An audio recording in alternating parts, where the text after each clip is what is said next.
Azizlar, barchangizni kirib kelayotgan Navro'z bayrami bilan chin qalbimdan muborakbod etaman. Navro'z bu yangilanish, mehr-oqibat va ezgulik bayramidir. Ushbu qutlug' kun har bir xonadonga quvonch, fayz va baraka olib kirsin.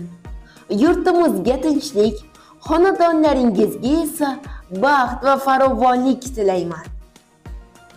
Bahor nafasi qalblaringizni iliqlikka to'ldirsin. Yangi kunlar sizlarga yangi imkoniyatlar, omad va yutuqlar olib kelsin.